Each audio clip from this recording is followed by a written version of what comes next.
morning, good afternoon, good evening to our audience joining us from across the globe to the webinar on using carbon revenues. A quick trivia.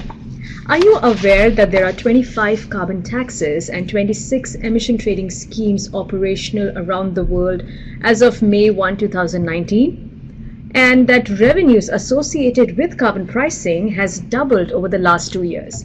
That is, what stood at $22 billion in 2016 stands at $44 billion in 2018. So this leads up to a very inevitable question. How do countries use the revenues generated by pricing carbon? Are the revenues used to better tax reforms? Or are they injected back to bolster climate change mitigation efforts? Or do they help to achieve the developmental objective in terms of health or education? Building on the very recent publication on using carbon revenues, we have with us an esteemed panel today. Joining me here in the studio is Celine Ramstein, climate change specialist from the World Bank, Oscar Lecuyer, environmental and climate change economist from the French Development Agency, Sebastian Postic, project manager from the Institute for Climate Economics. The panel here would not just share the key messages emanating from the report, but would also help us better understand the use of carbon revenues by showcasing practical examples, case studies from the developing and developed countries. But before we start, a very quick few housekeeping rules. We'll have around 45 minutes for presentations by our three panelists. The following 10 to 15 minutes would be devoted for question and answer round, where you as the audience are welcome and encouraged to type in questions, discussions, comments, feedback in the chat box that you see there. Throughout the session, the microphones for all the audience would be muted. Thus, your mode of communication is the little chat box on the right side of your screen. And now, without any further ado, it's over to Celine to help us explain how do the carbon revenues work. Celine. Thank you very much, Shani, and good morning or good afternoon, everyone. It's great to be here again for another of our series on carbon pricing webinars. And we're presenting this report today, as Shani mentioned, with the Agence Française de Développement, with we have done this report with the support from Sebastian and the Institute for Climate Economics, and also Vivid Economics, who helped us to develop this report. So let's get into the substance of this report. Just trying to move the PowerPoint. Great. Maybe next slide. Can I move that? Yeah, great. So we will cover three main topics today. First, we will start with why is it even important? Why are we even talking about carbon revenues? Then we will discuss how countries are spending their carbon revenues. And then we will discuss what are some recommendations, some key takeaways that we identified when doing this report and when doing all of the case studies and analysis that we've done for the report. But before getting into all of these questions, let me just first tell you what we even mean by carbon pricing revenues. So as you might know, and I presented on that in the last webinar, we have a lot of carbon pricing initiatives around the world. This is the map that presents all of these initiatives, that are implemented or considered for implementations, and you can find all that in the report State Trends of Carbon Pricing 2019. So what are these initiatives? They are either carbon taxes or carbon markets that we use the acronym ETS, emission trading schemes, for. And these mechanisms raise revenues, either for carbon tax, just working as any regular tax by raising revenues, either through auctions for most of the carbon markets. So all of these mechanisms around the world that are functioning today are raising revenues. And these revenues are used for a lot of different uses, and that's what we'll discuss today. Just to give you a sense of how fast the number of initiatives has grown in the past 20, even 30 years. You can see here, this is again from the last report that we released in June. We had 57 initiatives around the world, with a big jump that you can see for 2020 due to the announcement of the implementation of the Chinese ETS. And actually right now we're at 58, so it keeps on growing. Just between June and November, we have seen a lot of changes.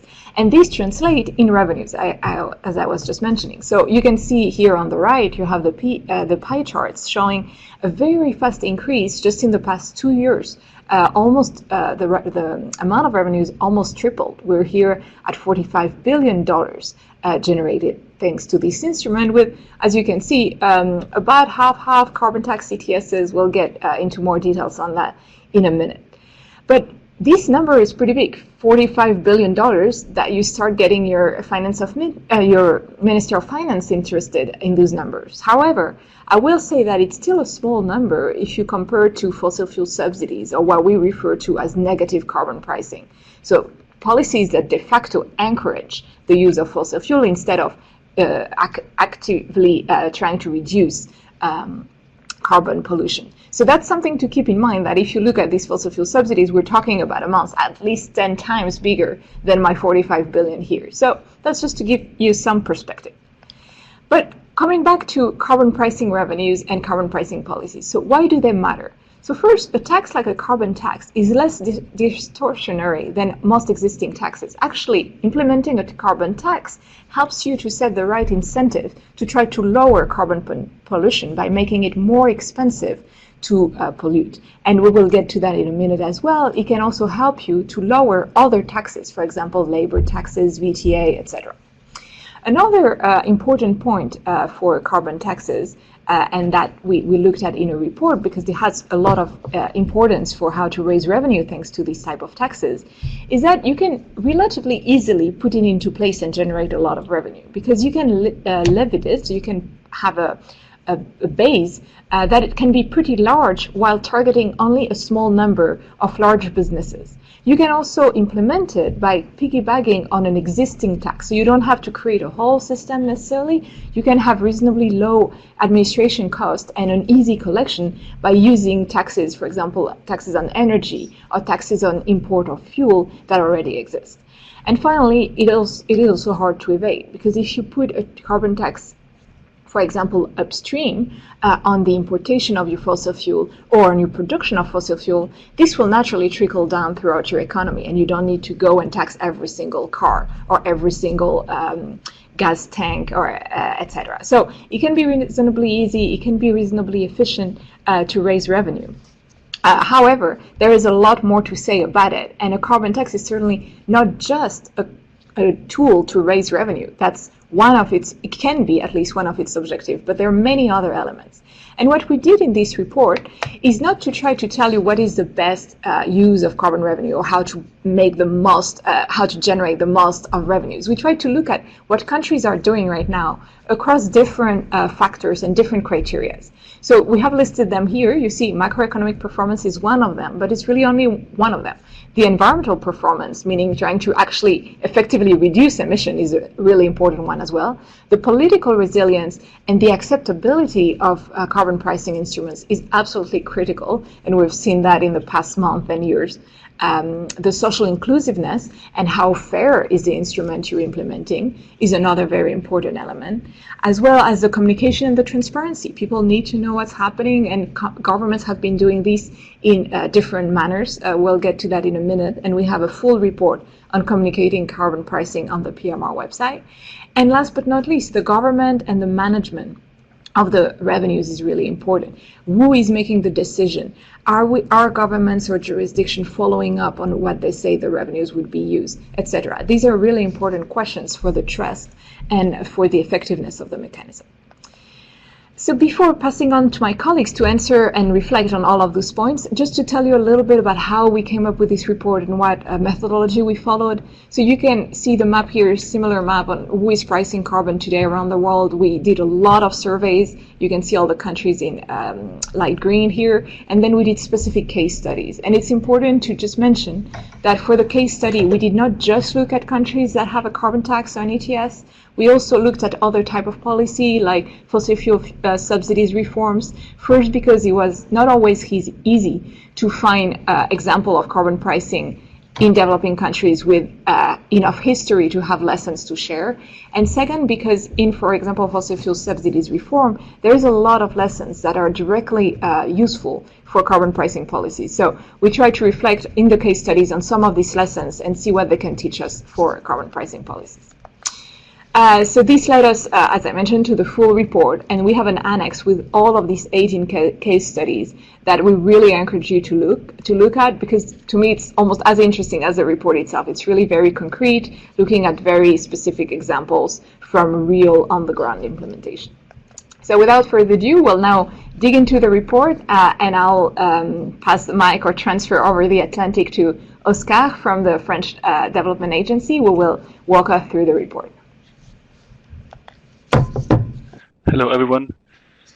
Okay, so there are two general channels to use the revenues. So the most straightforward one is the general budget. But in a majority of cases, the government commit at least part of the revenues to specific purposes. And this can be done through direct earmarking, but there are many other ways to commit revenues. So you can have foregone revenues or exemptions, various types of exemptions, and you can have political deals and other kind of hypothecations. And in this report, we discuss 6 spending options, but we have empirical data only on 5 of them. This is a snapshot of this empirical data, and you can see in this plot the share of the different options that have been used in the various schemes, and there is a fuller picture later on.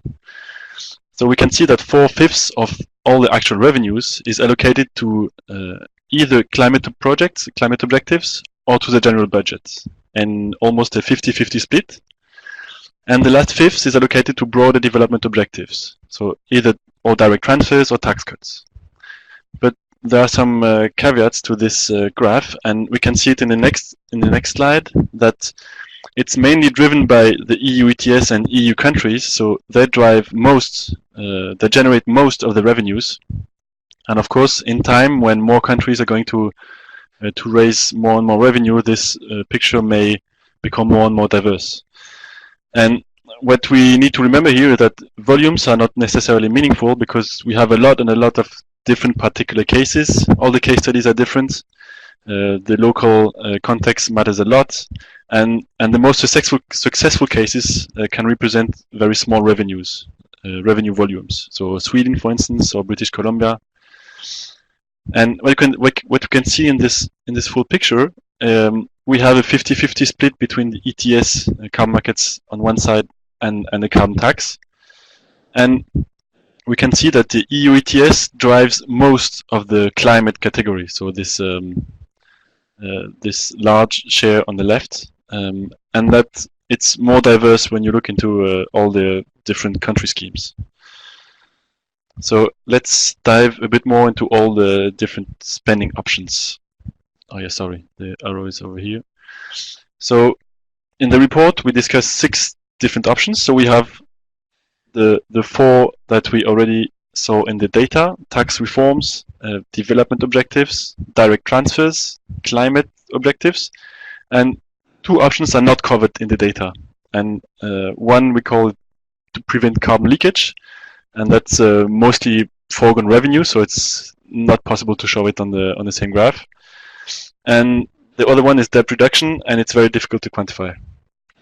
Anyway, so bear in mind that those objectives are not mutually exclusive. So if you take an example, in California, the scheme plans for many different objectives, and the applications, how we can see that the application exceed 100% revenue. So spending has to achieve different objectives. So it's not mutually exclusive, but each one of them has specific characteristics that we can discuss a little bit. The first one, so the tax reform, the objective is to reduce other taxes and to combine several objectives. And usually the objectives are economic productivity or jobs creations. But as Céline already told, it can also help reduce informality, and because carbon taxes are much more difficult to evade, for instance. But there may be some adverse effects, and when you do some tax cuts and you address like labor taxes or capital taxes, you can have a lot of unintended distributional impacts through general equilibrium effects. and so it's kind of tricky to achieve a good balance between all the effects. The case of Sweden is very interesting for that. They managed to gradually increase the carbon tax, and it's very high indeed right now, one of the highest in the world. And they managed that by cutting income and labor taxes so that the overall tax does not increase. So I encourage you to look into the more detail in the report where we have all the case studies that are discussed in length. The second use of revenues that we discuss in the report is the climate objective. It's the most common use of revenues in investment volume, well, in revenue volume, not in number of countries. And usually it's done through an investment fund. So the goal is to address different market failures. And usually it's on renewables, the renewables markets, energy efficiency markets, R&D, and so on. And it usually, well, it helps achieve a greater environmental effectiveness in the overall scheme. And it's usually also a very good way to communicate on the carbon pricing instrument itself. And countries where the scheme has been most successful, usually there is part of the revenue that is dedicated to climate investments.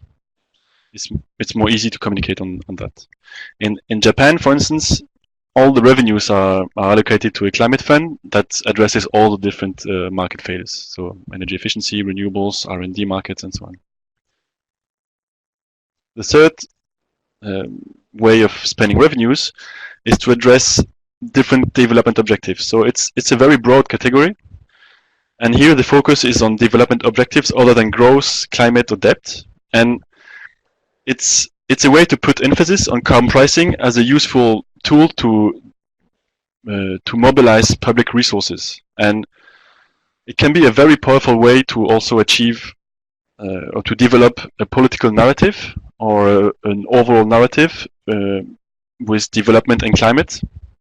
And it's a way Colombia managed to foster, well, it's a way Colombia did when they put up their carbon tax. They allocated most of the revenue to a peace fund.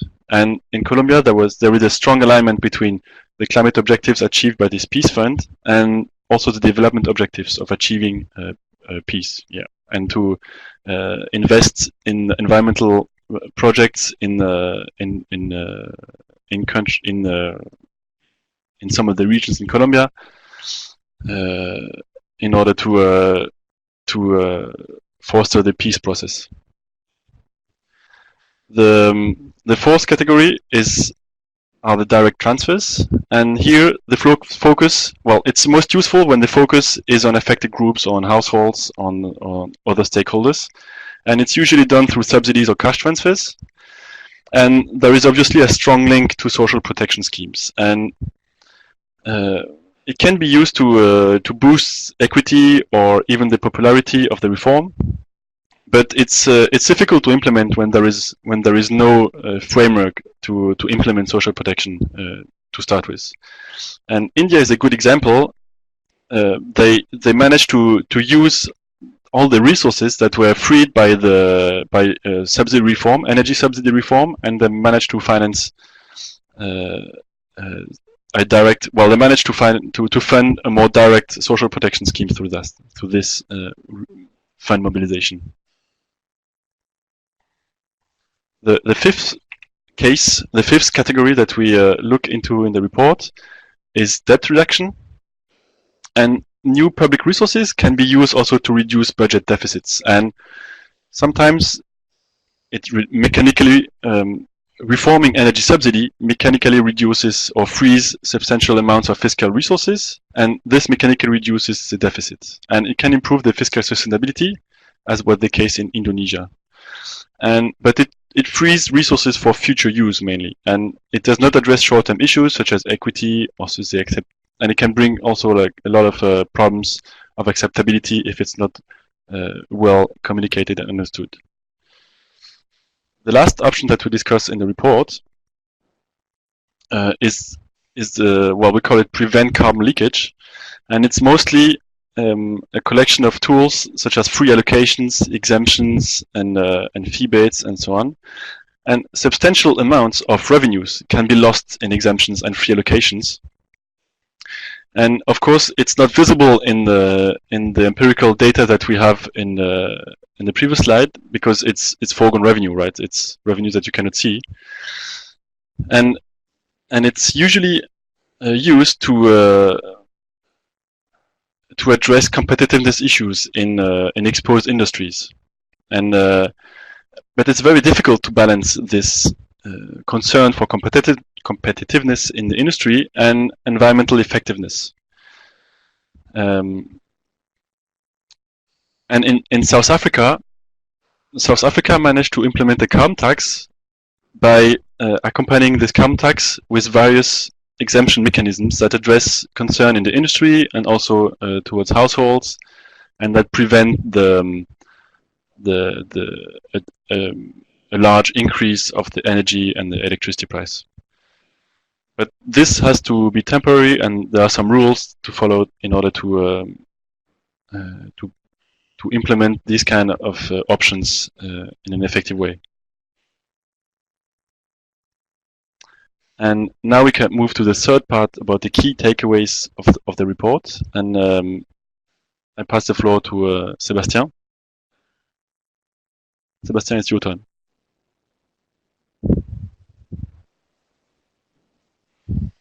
Hi. Can you hear me now? Yeah, we can hear you. Perfect. Thanks, Oscar. Thanks, Celine. So just some elements we gather from this surveys and this journey in the report. Maybe the main conclusions is that first, carbon pricing is, as Celine said, a very efficient way to raise revenues and to incorporate climate consideration within the broader fiscal framework. And this actually has two main consequences. The first one is that it could be a bridge between environmental and fiscal consideration. And its contrary consequence is that if it's not considered from the start, it could become a roadblock for discussion between the environment and finance ministry, because if not designed properly, this could be a very strong blocking point in what we surveyed in the discussions between the two diverging interests of finance and environment. So that's the first point. Second one is that most of the cases we investigated showed that it's not an easy tax to pass. It's easy to collect the revenues. It's easy to piggyback from the administrative point of view, to piggyback it on another tax. But it's most of the time it's not often at all to pass such a tax. So you really have to be careful on how to use the revenue, because it helps a lot in getting the tax understood and accepted, if not popular, because this nearly never happens. And it has to be, I'll be back at that, but it has to be tailored to national circumstances. And the last point is that referring to what you saw in Oscar's presentation of the graph of revenue uses, what we got from that graph is that many countries have a panel of options to spend their money, and they don't rely on one specific option to spend carbon revenues. From this diverse situation, what we extract is that it's not, like Celine said, one best or better option to spend the revenues, but we can draw like some general principles. The first one is that maybe the most important thing is to make it transparent. We had several recent cases in France with the yellow vest, but also in Ecuador, Chile, Iran now, Egypt, of how transport cost reform can go very wrong. This is a topic which impacts directly every household, and the expectation of the population, from the population on the state action to be irreproachable are very high. So it's really important from the start to consider revenue use which is transparent. Maybe the money can go into the general budget, and in fact we show that half the money in the world does. But in this case, you have to show to be as transparent as possible on how it's used, and the trust has to be high on the governance of revenue use. This is hard to do in a country where the trust in the government is low. The second thing is linked to, I don't know if you see well on the slide, the example we put on the right on making transparent is Switzerland. Put it within the national health care system. The money actually goes back through the national healthcare system, and Switzerland puts a line saying, okay, you got a rebate of that much euros, that much francs on your contribution to national healthcare because of the carbon tax, which is good, but it's not visible enough, actually. Energy prices are one of the most visible things. You keep comparing them on the road, you keep having them on the news, so any increase in these prices will be highly visible. So whatever the choice you made of the revenue, most of the time you will have to it will help a lot at least to make it highly visible. The example we got here is that is a case in California. In California, the revenue is directed mostly to clean transportation and to social helping disadvantaged areas, which could be through installing public transportation means. So for every infrastructure California builds with this money, they put a stamp saying this was made with California climate investments. And the case just here down is that they set up a scheme where some people were selected to bring back their very fuel not efficient car and getting a new car instead. And this was led. This is in Los Angeles, I think, and it was just at the how do you put it? Main public building in Los Angeles, and the car was crushed live. Actually, the old car, which is not much investment, but communication-wise, it's something very big. So it contributes a lot to make it understood, to make it visible. And the last point is, it doesn't help if you don't fit within a national context, national circumstances, and local narrative.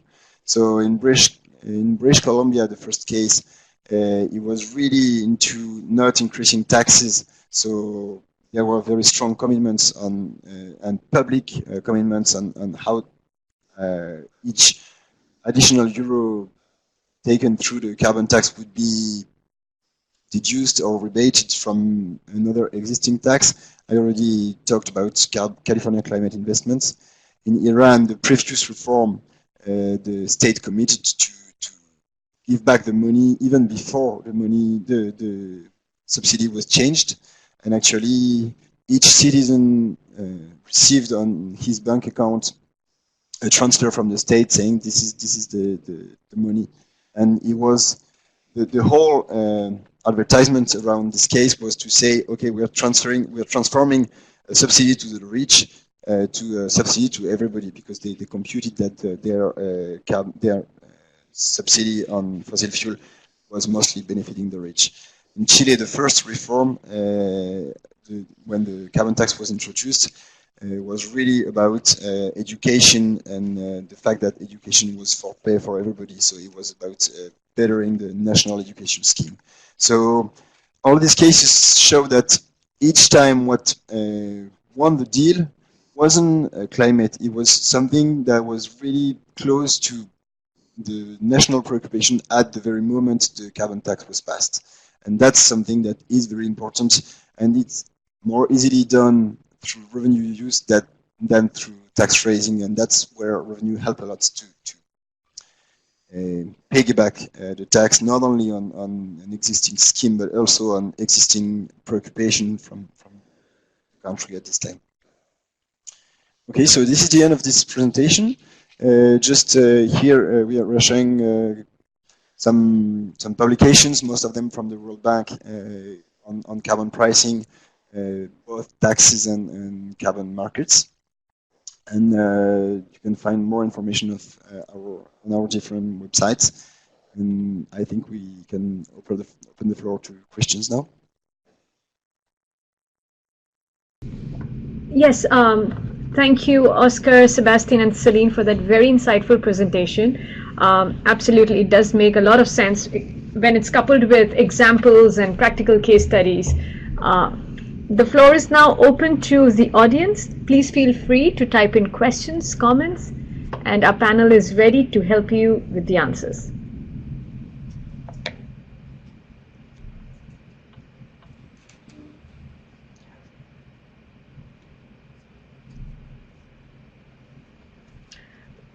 While we wait in for questions coming in, we would also like to inform our participants here that post the session, we will be sharing the recording, the presentation materials, the reports, links to the reports and publications that have been mentioned throughout the site with you shortly after the webinar session is over.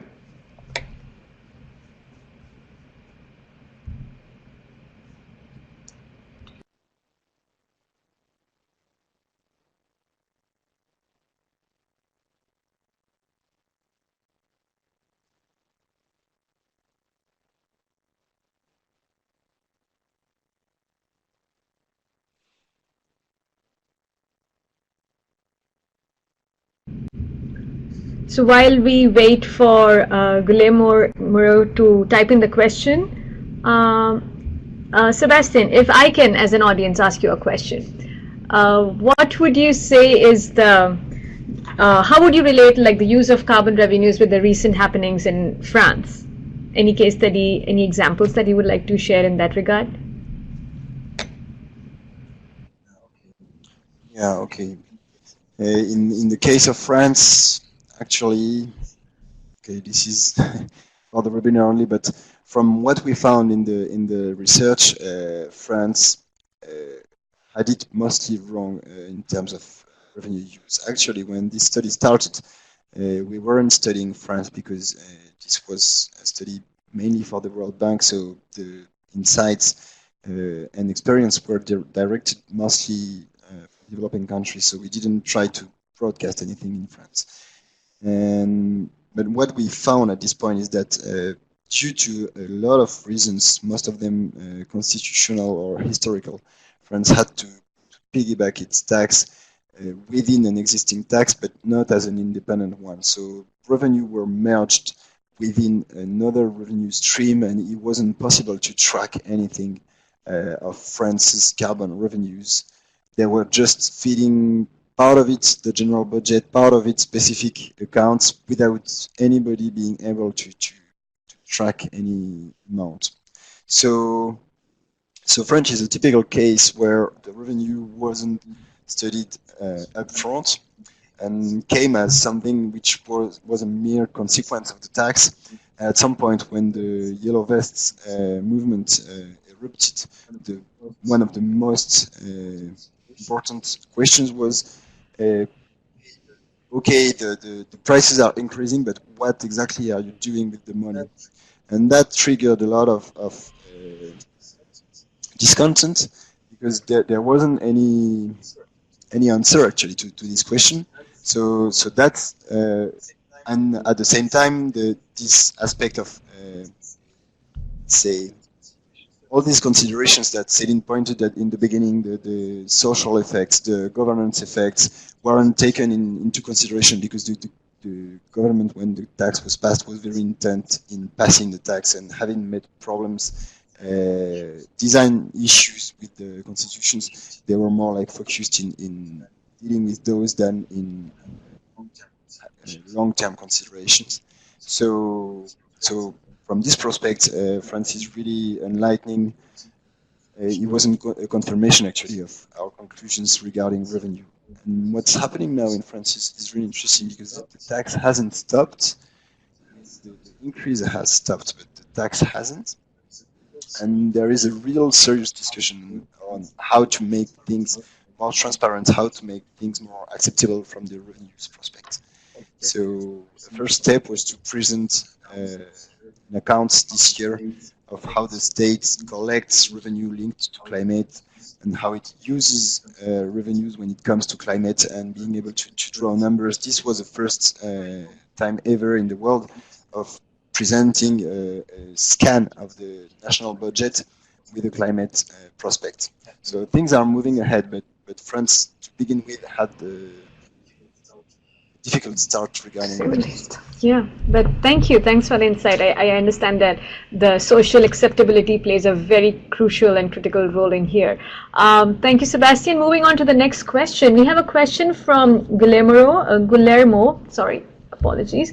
What's the relation between carbon revenues and carbon markets? Celine, if Yeah, sure. And I see another question on the relationship between how the revenues are collected and how they're used. So let's maybe I can take those ones together. And for Canada, I don't know if Oscar and Sebastian want to take that and reflect while I respond. So the first one, the relationship between carbon revenues and carbon market is very easy. Is that when you have a carbon market, you have allowances. So you have quotas of emissions that you can either allocate for free, so you would give it to certain sectors or certain entities or certain companies, or you would sell it and do an auction. And when you do an auction, you get and generate revenue. So that's pretty straightforward.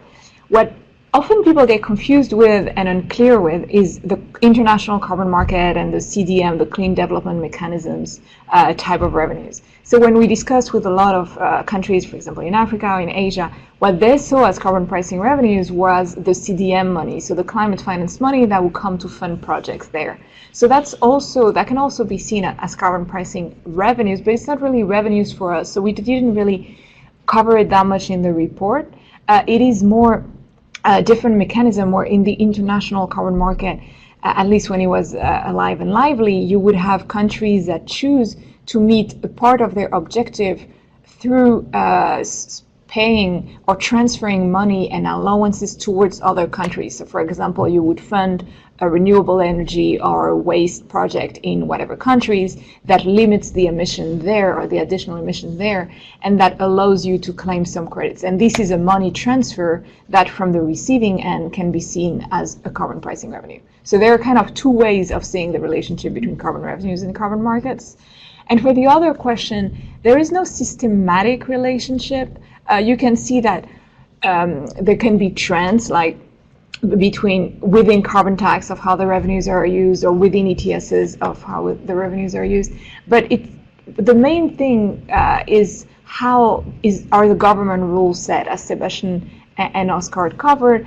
Does your government allow you to earmark what is possible within your legislation, and then what are your priorities? And that's typically how the decisions are made. There are other important considerations that can impact that decision as well. For example, ETS revenues tend to happen when you have the auction.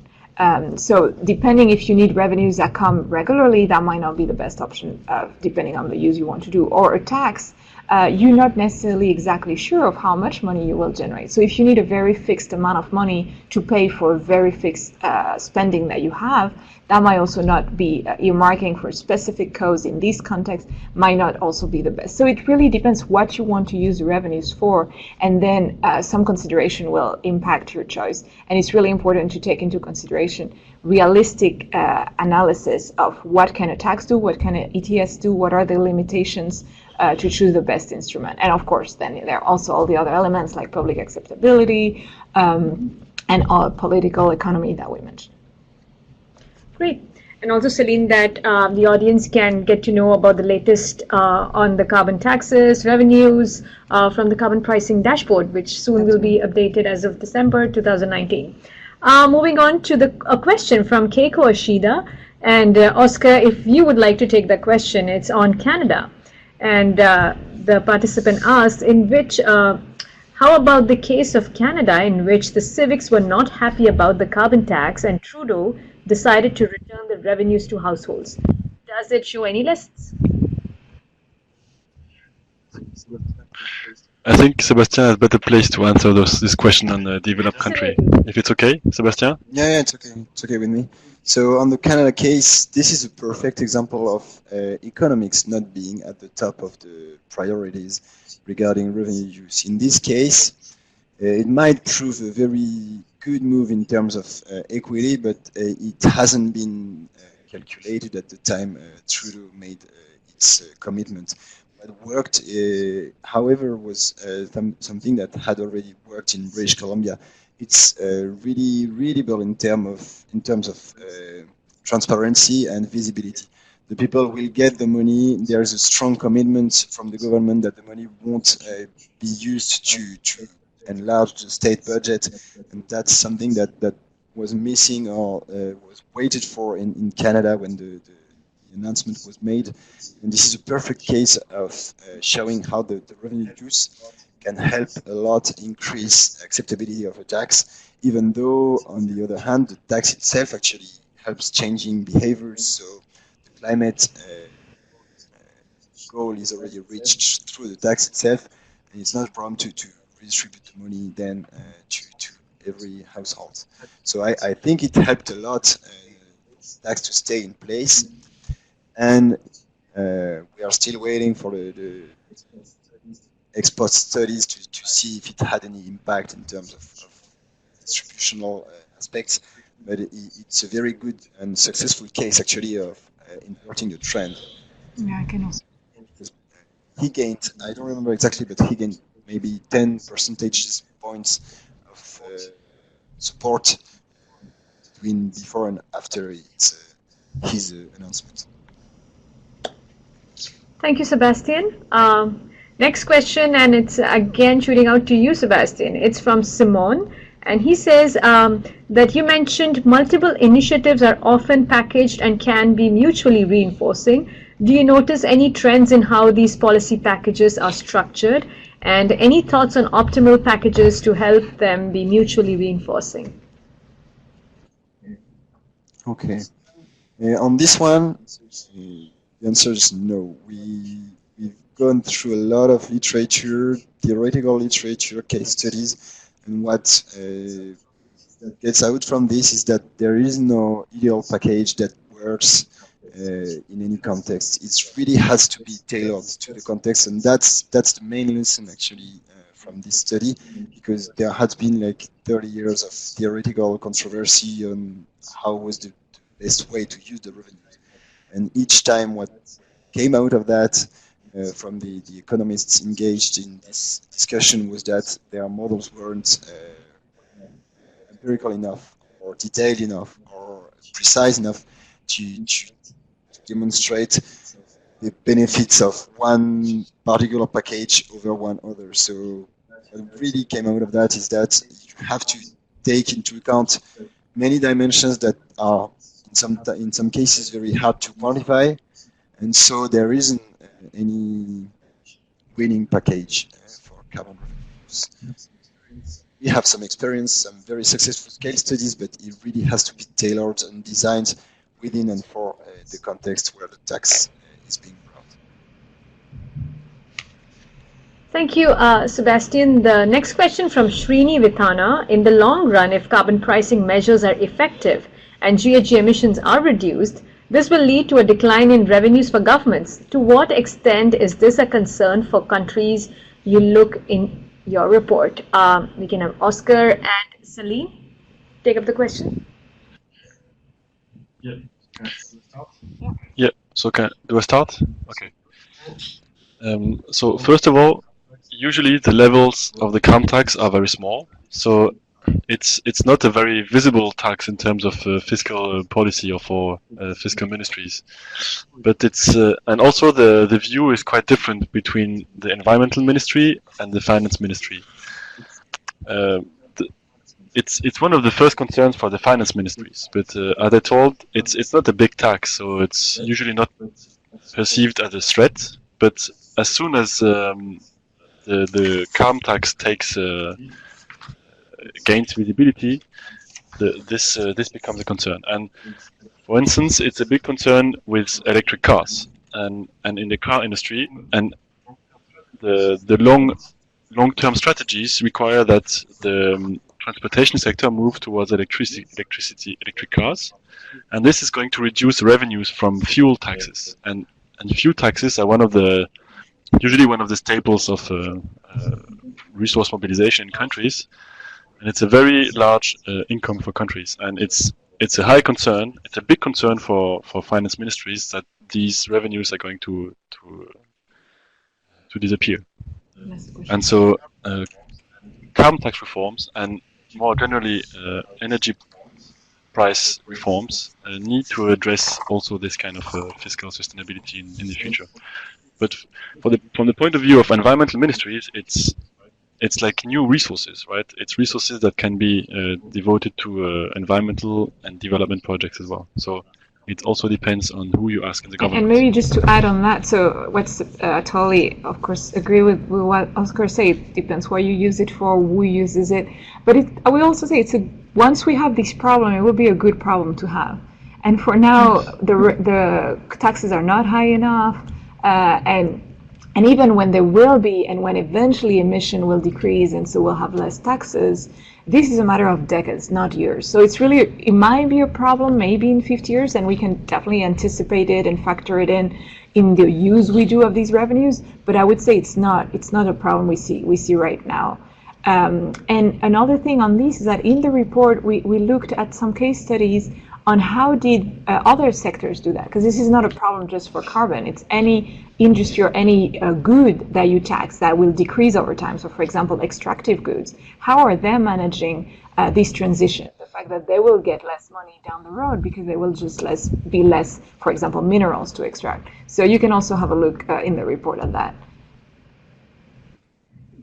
Great. Thank you.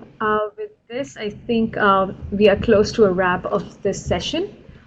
Thank you, a big thank you to our panelists for their time and for the insightful presentations. To the audience, we will get back to you soon with the recordings and presentation materials. See you soon on another webinar at the World Bank. Thank you all. Thank you, Shani. Thank you all. Thank you. Very much, and goodbye, everyone.